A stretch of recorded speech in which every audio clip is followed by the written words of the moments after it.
নমস্কার বন্ধুরা, আমি আচার্য শ্রী শান্তনু শাস্ত্রী আপনাদেরকে শুভেচ্ছা জানিয়ে আজকের বিষয় নির্দিষ্ট আলোচনাতে চলে আসব। আপনারা ভিডিওটি শেষ পর্যন্ত দেখবেন। ভিডিওটি যদি ভালো লাগে তাহলে ভিডিওটি শেয়ার করবেন এবং চ্যানেলটি সাবস্ক্রাইব করবেন এবং বেল বাটন প্রেস করবেন ভবিষ্যতে নতুন নতুন ভিডিওর আপডেট পাওয়ার জন্য। তো চলে আসুন আজকের আলোচ্য বিষয়ে আমরা চোখ রাখি। নমস্কার বন্ধুরা, জ্যোতিষলোক চ্যানেলের পক্ষ থেকে আপনাদেরকে শুভেচ্ছা জানিয়ে আজকের বিষয় নির্দিষ্ট আলোচনাতে আমরা চলে আসব। আজকে আমরা ভৃগু নন্দী নারী অ্যাস্ট্রোলজি অনুযায়ী আমরা বিবাহের যে সময় বা ম্যারেজ এজ আমরা নির্ণয় করব প্রোগ্রেশন এবং গোচর অনুযায়ী কিভাবে সেটি নির্ণয় করা যায় সেই সম্পর্কে আমরা আলোচনা করব। তো প্রথম অবস্থাতে আমাদের জন্মকুণ্ডলী দেখে আমাদের ঠিক করে নিতে হবে কি যে এটা লেট ম্যারেজের চার্ট না আর্লি ম্যারেজের চার্ট নাকি না একটা মাঝামাঝি একটা জায়গায় বিবাহ হবে, সেটা আমাদের ঠিক করতে হবে। যেমন আমরা এই চার্টটি নিয়েছি, এখানে আমরা যদি লক্ষ্য করি সেখানে কর্কট লগ্ন এবং সেখানে আমাদের দ্বিতীয়ভাবে একাধিক গ্রহ আমরা অবস্থান করতে দেখছি, যেখানে শুক্র, বৃহস্পতি এবং শনির মতো এবং রাহুর মতো গ্রহ একসাথে অবস্থান করছে। তো যাই হোক, এখন যে তথ্যগুলি আমাদের জানতে হবে, বিবাহের ক্ষেত্রে পুরুষদের জন্য সেটি হচ্ছে শুক্র হলো মূল নির্দেশক গ্রহ বিবাহের ক্ষেত্রে। বৃহস্পতি যেহেতু জীবকারক গ্রহ, তাই বৃহস্পতি থেকে আমাদের এখানে বৃহস্পতি আছে সিংহ রাশিতে। এই বৃহস্পতি থেকে আমাদের সপ্তম ঘরের অধিপতিকে সেটি দেখার প্রয়োজন আছে। তাহলে পুরুষদের ক্ষেত্রে শুক্র হচ্ছে বিয়ের মূল কারক গ্রহ এবং বৃহস্পতি থেকে সপ্তম ভাবের অধিপতিকে, সেই অধিপতি কোথায় অবস্থান করছে এবং গোচর বিচার বিশ্লেষণের সময়ও সেই সপ্তম ভাবের অধিপতি খুবই গুরুত্বপূর্ণ ভূমিকা পালন করবে। আর নারীদের ক্ষেত্রে সেখানে আবার মঙ্গল হচ্ছে সেখানে স্বামীর সূচক। এক্ষেত্রে মঙ্গল থেকে সপ্তম ভাব, তার মানে আমাদের মঙ্গল থেকে যদি সপ্তম ভাব আমরা ধরি, সেখানে ধনু রাশিতে আসে, তার অধিপতি হয়ে যাচ্ছে বৃহস্পতি। এই চারটি একটি মেল চার্ট। তো সেই হিসেবে আমরা শুক্র থেকে সপ্তম ভাব দেখব এবং অবশ্যই শুক্র কোথায় অবস্থান করছে, কোন কোন গ্রহের সঙ্গে অবস্থান করছে সেটি দেখার প্রয়োজন আছে। তাহলে মেল চার্টের ক্ষেত্রে শুক্র এবং শুক্র থেকে সপ্তম ভাব, এবং মেল চার্টের ক্ষেত্রে বৃহস্পতি থেকে সপ্তম ভাব তার অধিপতির অবস্থানও দেখা গুরুত্বপূর্ণ। ফিমেল চার্টের ক্ষেত্রে সেখানে মঙ্গল থেকে সপ্তম ভাব খুবই গুরুত্বপূর্ণ, যেমন এখানে ধনু রাশিতে পড়েছে। এখন প্রশ্ন হচ্ছে এটি মেল চার্ট, তো সেই হিসাবে আমরা শুক্রকে এখানে গুরুত্ব দেব এবং বৃহস্পতি থেকে সপ্তম ভাবে অধিপতিকে সেটি দেখার প্রয়োজন আছে। তো এখন এই চারটির ক্ষেত্রে আমাদের সাধারণ অবস্থায় যে নিয়ম আছে, সেখানে খুব তাড়াতাড়ি বিয়ের ক্ষেত্রে যখন আমরা দেখব যে বৃহস্পতি এবং শুক্র কিন্তু এখানে একই ঘরে অবস্থান করছে, বৃহস্পতি আর শুক্র মতো গ্রহ যখন আমরা দেখব যে সংযোগ স্থাপন করছে পরস্পরের মধ্যে, তখন সেটি হচ্ছে আর্লি ম্যারেজের কথা বলে, তাড়াতাড়ি বিবাহ। আর আমরা যখন দেখব যে শনি এবং শুক্র, অবশ্যই মেল চার্টের ক্ষেত্রে কিন্তু এটি শনি এবং শুক্র, এখানে শুক্র এবং শনি দুটোই কিন্তু দেখা যাচ্ছে একই ঘরে বসে আছে। তো শনি শুক্রের মধ্যে যখন সংযোগ তৈরি হবে, তখন হচ্ছে বিলম্বিত বিবাহ বা দেরিতে বিবাহ। আর যখন আমরা দেখব কি যে শুক্র, বৃহস্পতি এবং শনি এই তিনটি একসঙ্গে সংযোগ স্থাপন করছে, শুক্র, বৃহস্পতি এবং শনি, সেক্ষেত্রে একটা মাঝামাঝি জায়গায় বিয়ে হবার একটা সম্ভাবনা থাকে। আর্লি ম্যারেজের ক্ষেত্রে আমাদের বয়সটা মাথায় রাখতে হবে, 21-এর আশেপাশে হওয়ার সম্ভাবনা বেশি থাকে। সেখানে 20, 17, 18 এই সব জায়গাগুলি, এবং প্লাস 20+ হতে পারে, 21+, মানে 22, তো 21-এর আশেপাশে। তো আর যখন আমরা দেখব কি যে লেট ম্যারেজ, সেখানে 35-এর আশেপাশে হওয়ার সম্ভাবনা থাকে, 34, 36 এই রকম জায়গাগুলি।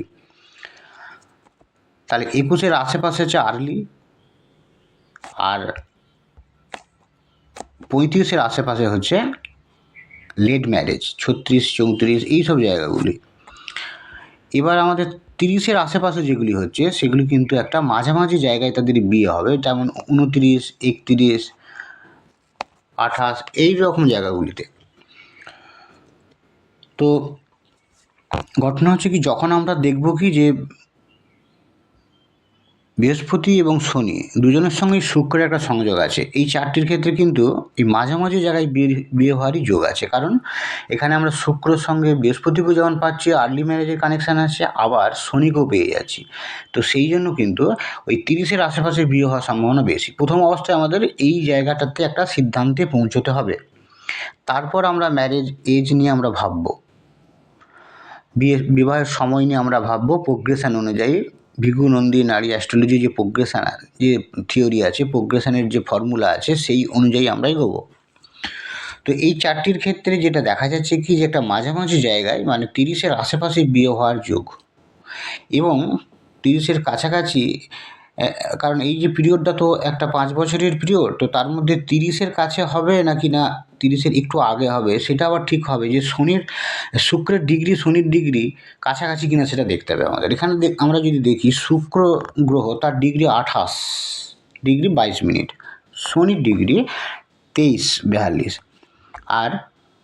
আর এখানে বৃহস্পতির ডিগ্রি 2-37। তার মানে এটা দেখা যাচ্ছে কি যে 30-এর কাছাকাছি হবে, 29, 31, 30 এরকম। কারণ এখানে শনি শুক্রের কাছাকাছি ডিগ্রিগত সহাবস্থান আছে এই চারটির ক্ষেত্রে। যদি বৃহস্পতি ঘেঁষা হতো শুক্র এবং সেখানে শনিও থাকতো, সেক্ষেত্রে কিন্তু 28-এর আগের দিকে যাওয়ার সম্ভাবনা থাকতো।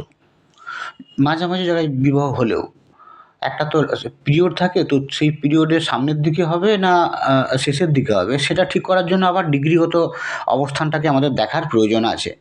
এখানে কিন্তু পরিষ্কার দেখা যাচ্ছে 30-এর আশেপাশে হওয়ার সম্ভাবনা অনেক বেশি। ঠিক আছে, এবার আমরা প্রোগ্রেশনে চলে যাব।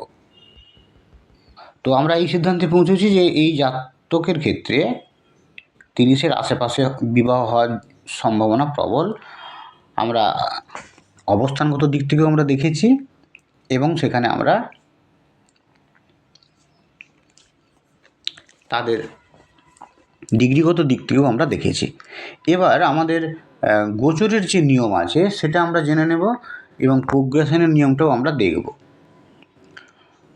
তো এখানে আমাদের গোচরের নিয়ম অনুযায়ী জীবকারক গ্রহ আমরা জানি বৃহস্পতি, আর জন্মকালীন শুক্র, মানে ছেলেদের ক্ষেত্রে, মেয়েদের ক্ষেত্রে অবশ্যই মঙ্গল।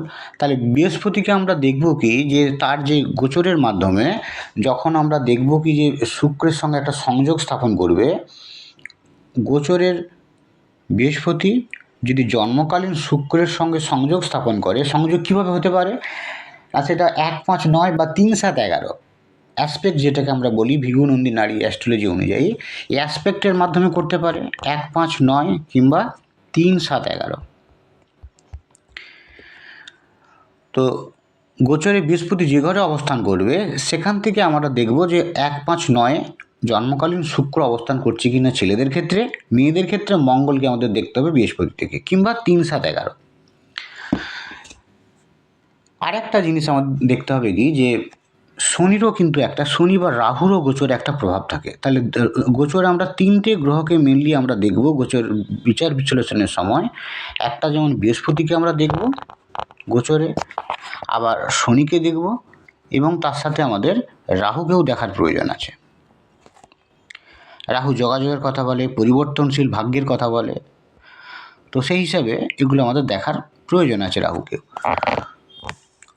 তো সেখানে আমাদের নিয়মটা হচ্ছে কি, যে শনি আর রাহুর ক্ষেত্রে, আমরা তো বৃহস্পতির ক্ষেত্রে নিয়মটা বললাম, গোচরে শনি এবং রাহুর ক্ষেত্রে যে নিয়মটি, সেখানে অ্যাসপেক্ট অনুযায়ী কোন ঘরগুলো গুরুত্ব পাচ্ছে এখানে না, সেখানে গোচরে আমরা যদি দেখি যে সেখানে ওই জন্মকালীন যে শুক্র বা বৃহস্পতি থেকে যদি আমরা দেখি যে 1, 2 কিংবা 12 এই ঘরে গোচরে শনি বা রাহু অবস্থান করছে, বা যদি আমরা দেখি যে 6, 7, 8 এই ঘরে যদি গোচরে রাহু অবস্থান করে জন্মকালীন শুক্র বা বৃহস্পতি থেকে, এটি আমাদের দেখার প্রয়োজন আছে। তখন কিন্তু ওই সময় একটা বিবাহের যোগ তৈরি হয়।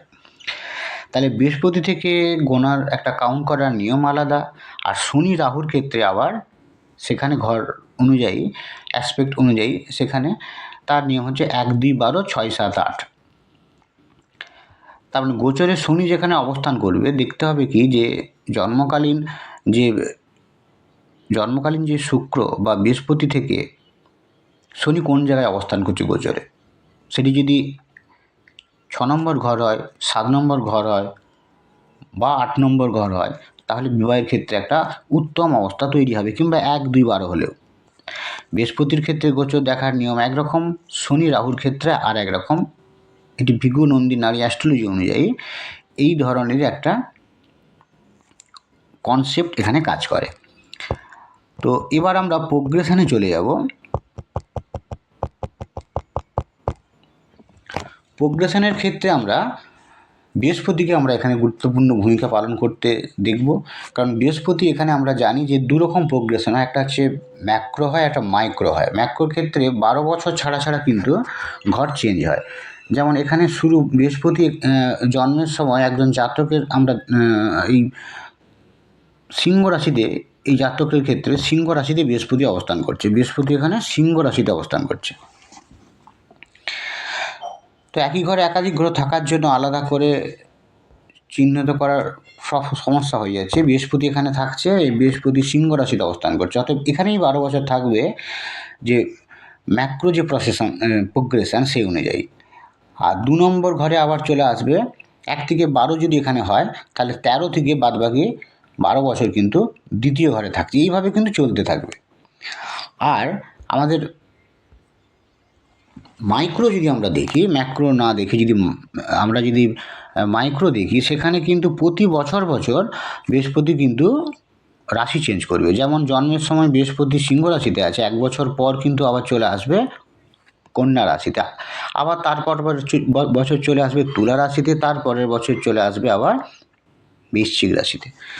তো আমরা মানে এই মাইক্রো যে প্রোগ্রেশন, এটা দিয়ে কিন্তু আমরা বার্ষিক একটা ফলাফল আমরা জানতে পারি। তাই আমরা এই মাইক্রো প্রোগ্রেশনটাকেই আমরা এখানে কাজে লাগাবো। তো এখানে আমরা যদি দেখি যে ভৃগু নন্দী নারী অ্যাস্ট্রোলজি অনুযায়ী মাইক্রো প্রোগ্রেশন অনুযায়ী আমরা এখানে তার 1979 9 মাস 1979 এই সময়ে তার জন্ম হয়েছিল। তো সেই হিসাবে 9 মাস যেহেতু, ততএব আমাদেরকে কিন্তু তাহলে 1979 থেকে 80, 1979 থেকে 80, কারণ 9 মাসে যেহেতু শুরু হয়েছে, যদি 1 থেকে হতো তাহলে ওই বছরই শেষ হয়ে যেত 1 বছর। যেহেতু 9 মাসে 11/9/1979 যেহেতু জন্ম তারিখ, তাই ওই 79-80 ওই 9 মাস পর্যন্ত এটি কিন্তু 1 বছর বৃহস্পতি এখানে থাকছে। তারপরে 80-81, 81-82 এইভাবে কিন্তু চলতে থাকবে। 82-83, 83-84 এইভাবে চলতে থাকবে। তো এইভাবে আমরা বলেছি যে 30-এর আশেপাশে কিন্তু এটা বিয়ে হওয়ার সম্ভাবনা আছে, সেটা আমরা আগেই দেখে নিয়েছি। তো এইভাবে যদি আমরা কাউন্ট করতে থাকি, তো তা দেখা যাচ্ছে কি যে সেখানে তার 8 এবং 9 এই যে বছরটি, এই বছরটিতে আমরা কাউন্ট করতে করতে যদি যাই, সেখানে দেখব কি এই ধনু রাশিতে তার 2008-9 এই জায়গাটা কিন্তু আসছে। তো 2008 এবং 9 এই সময়ে তার বয়স হচ্ছে 29 বছর, 29+। তো এটা একটা ভাইটাল পিরিয়ড হয়ে যাচ্ছে, কারণ সাধারণ অবস্থায় আমাদের আমরা দেখে নিয়েছি যে 30-এর আশেপাশে তার বিবাহ হওয়ার যোগ, তাহলে প্রোগ্রেশন অনুযায়ী কিন্তু আমাদের ওই কনসেপ্টটাকেও কিন্তু মাথায় রাখতে হবে যে কোন জায়গায় আমরা পৌঁছলে সেই জায়গায় মানে জোরালো কানেকশান আছে কি না আমাদের দেখতে হবে। কারণ এই জায়গায় যখন 8-9 মাস, তো সেখানে দেখা গেছিলো কি যে তার বৃহস্পতি কিন্তু প্রোগ্রেশন অনুযায়ী এখানে যখন আসছে তখন তার 29+ বৎসর হচ্ছে। এবং এখান থেকে যদি আমরা দেখি তো এখান থেকে আমাদের বৃহস্পতি নবম ঘর, এখানে কিন্তু শুক্র অবস্থান করছে, প্লাস এখান থেকে পঞ্চম ঘরে প্রোগ্রেশনে কিন্তু বৃহস্পতি এখানে আছে। তো এখানে একটা জোরালো কানেকশান তৈরি হয়েছে। তো বৃহস্পতি প্রোগ্রেশন অনুযায়ী বিভিন্ন বছর বিভিন্ন রাশিতে অবস্থান করে। তো একজন জাতকের যে জাতকটাকে নিয়ে আমরা আলোচনা করছি তার যখন 29+ বয়স, 29 বৎসর 7 মাস, তখন কিন্তু তার এই ঘরে বৃহস্পতি প্রোগ্রেশনে আসে।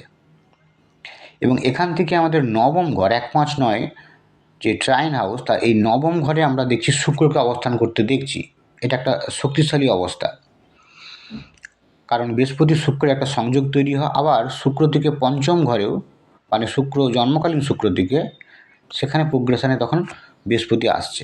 তো আমরা আগেই ঠিক করে নিচ্ছি কোন বয়সটা ভাইটাল হবে, এবং সেই বয়সের মধ্যে, কারণ এগুলো অনেক সুবিধে হয় যে আমাদের তার আর্লি ম্যারেজ না লেট ম্যারেজ না কত আশেপাশে হবে সেটি আগে ঠিক করে নিলে আমাদের প্রোগ্রেশন অনুযায়ী সাজাতেও সুবিধা হয়। তো আমরা এই জায়গায় দেখতে পাচ্ছি কি যে তার একটা শক্তিশালী যোগ তৈরি হয়েছে। এখানে 25 বছর কিন্তু যখন তার বয়স, তার কিন্তু এই জায়গাতে মানে 4 আর 5 সালে তার 25 বছর। তো এই সময়ে কিন্তু একটা যোগ তৈরি হবে। কিন্তু আমরা আগে বলেছি যে বৃহস্পতির কাছাকাছি যদি শুক্রের ডিগ্রি থাকতো তাহলে ওই 25-এর আশেপাশে হওয়ার সম্ভাবনা থাকতো। কিন্তু যেহেতু তার শনির আশেপাশে ডিগ্রি আছে শুক্রের, তাই কিন্তু 30-এর আশেপাশে হওয়ার সম্ভাবনা বেশি। তাই আমাদের এই ঘরটিকেই বেছে নিতে হয়েছে, কারণ এখানেও কিন্তু একটা সংযোগ ছিল 25 বছর বয়সে, মানে যখন 4-5 সালে এরকম। তো এটি কিন্তু আগের যে আমরা সিদ্ধান্তে পৌঁছেছি সেই অনুযায়ী এটা কিন্তু বাদ দিতে হচ্ছে আমাদেরকে, কিন্তু এই জায়গাটাতে আসতে হচ্ছে এই কারণেই যে আগে আমরা সিদ্ধান্তেই পৌঁছে গেছি যে এর কোন জায়গাটায় বেশি গুরুত্ব পাবে, কোন ইয়ারটা, এবং সেই সময় প্রোগ্রেশনটা আমাদের দেখার প্রয়োজন আছে। সেটা কি এই জাতকের বিয়ের জন্য অনুকূল, সেই জায়গাটা আমরা দেখে নিলাম। এবার আমাদের প্রোগ্রেশন অনুযায়ী আমরা দেখলাম যে তার 29+ বয়সে বৃহস্পতি সেখানে তার ধনুরাশিতে আসছে, এবং এই সময়টা একটা ভাইটাল সময়, এবং এখানে বিয়ের যোগ থাকছে, কারণ এখান থেকে ট্রাইন হাউসে আমরা শুক্রকে পাচ্ছি বৃহস্পতি থেকে। এবার আমরা ট্রানজিটে চলে যাব যে ওই সময়ে কি অবস্থা আমরা দেখব। আমরা তো ট্রানজিটের নিয়মটাও তো আমরা জানলাম। তো ট্রানজিটে ওই আমাদের 15/4/2009 ট্রানজিটটা কী দেখাচ্ছে আমাদের দেখব। তো এখানে যখন আমরা চলে আসছি সেখানে আমাদের লক্ষ্য করার বিষয় হচ্ছে কি যে এখানে আমাদের ট্রানজিটের ক্ষেত্রে বৃহস্পতি কিন্তু এখানে রাহুর সঙ্গে অবস্থান করছে। একটা কথা মনে রাখতে হবে যে এই চারটির ক্ষেত্রে বৃহস্পতি থেকে সপ্তমভাবে, জন্মকালীন চার্টের ক্ষেত্রে সপ্তমভাবের অধিপতি কিন্তু শনি হয়ে আমরা দেখেছিলাম আগে যে বৃহস্পতি থেকে সপ্তমভাবে যদি আমরা কাউন্ট করি তার অধিপতি হয়ে গেছে শনি। এটা একটা গুরুত্বপূর্ণ, মানে শনি একটা ভাইটাল রোল প্লে করবে। তো এখানে বৃহস্পতি রাহুর সংযোগ তৈরি হয়েছে ওই সময়ে, কিন্তু বৃহস্পতি থেকে আমাদের শুক্রকে, আমাদের যে গোচরের যে নিয়মটি ছিল যে বৃহস্পতির থেকে 1-5-9 বা 3-7-11-তে শুক্রকে অবস্থান করতে হবে, এখানে কিন্তু দেখা যাচ্ছে কি বৃহস্পতি থেকে, মানে জন্মকালীন শুক্র তো আমাদের সিংহ রাশিতে আছে। তো বৃহস্পতি থেকে আমরা যদি কাউন্ট করি অষ্টম ঘর কিন্তু এটা পড়ছে। তো সেই হিসাবে আমাদের 1-5-9 বা 3-7-11 কোনোটাই এখানে ফুলফিল হচ্ছে না অষ্টম ঘর পড়ার ফলে।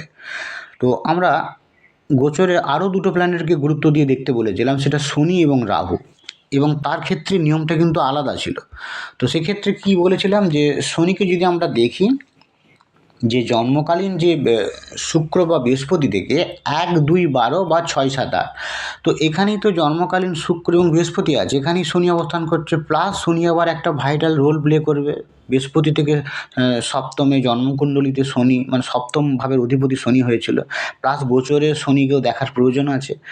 তো এখানে এই সময়টাতে 2009 সালে দেখা গেছে কি যে ওই এপ্রিল মাসে তো বিবাহ হয়েছিল, তো এপ্রিল মাসের 2009 সালের 15/4/2009, তো সেখানে দেখা যাচ্ছে কি যে এপ্রিল মাসের, তো সেখানে শনি কিন্তু দেখা যাচ্ছে কি যে ওই জন্মকালীন শুক্র এবং বৃহস্পতির ঘরেই অবস্থান করছে। তার মানে 1-2-11 মধ্যে একটা কিন্তু কন্ডিশন ফুলফিল হলো। এবার আমাদের রাহুকে দেখার প্রয়োজন আছে। রাহুর ক্ষেত্রে আমরা যদি দেখি, তো সেখানে 1-2-12 এইটা ফুলফিল করছে না ঠিকই, কিন্তু 6-7-8 যেটা দেয়া আছে জন্মকালীন শুক্র বা বৃহস্পতি থেকে, তো এখানে আমরা তো জানি যে জন্মকালীন শুক্র বা বৃহস্পতি তো অবস্থান করছে এই রাশিতে। তো এখান থেকে আমাদের দেখুন 1-2-3-4-5-6 এই 6 নম্বর ঘরে কিন্তু রাহু অবস্থান করছে। তো অতএব শনি রাহু কিন্তু সেদিক দিয়ে ফুলফিল করেছে। তো স্বাভাবিক কারণে যে টাইমটি আমরা বেছেছিলাম 29+ বয়স, 29 বছর 7 মাস, তো এই সময়টা ওই জাতকের ক্ষেত্রে খুবই ভাইটাল এবং বিয়ের জন্য, মানে 2009 সাল, ওই সময়ে তার জোরালো একটা কানেকশান আছে বিবাহের জন্য। তো আমাদের ক্ষেত্রে কিন্তু এই প্রোগ্রেশন এবং গোচরকে কম্বাইন করে আমরা একটা সিদ্ধান্তে পৌঁছতে পারবো যদি আমরা এইভাবে প্রথম অবস্থাতেই আমরা ক্যালকুলেশন করে নিই যে এর আর্লি ম্যারেজ না লেট ম্যারেজ না মাঝামাঝি বিবাহ, এবং মাঝামাঝি বিবাহ হলেও তার ডিগ্রিগত দিক দিয়ে কার কাছাকাছি আছে, শনির না বৃহস্পতির। একসাথে থাকার কারণে একটা মাঝামাঝি জায়গায় বিয়ের একটা সম্ভাবনা তৈরি হয়েছে। তো তারপরে আমাদের প্রোগ্রেশন এবং গোচরের আমাদের মনোনিবেশ করতে হবে, তবেই আমরা একটা সঠিক সিদ্ধান্তে পৌঁছতে পারবো। আজ এই পর্যন্তই। পরবর্তীকালে আমরা অন্য কোনো গুরুত্বপূর্ণ টপিক নিয়ে আলোচনা করব। ভালো থাকবেন, নমস্কার।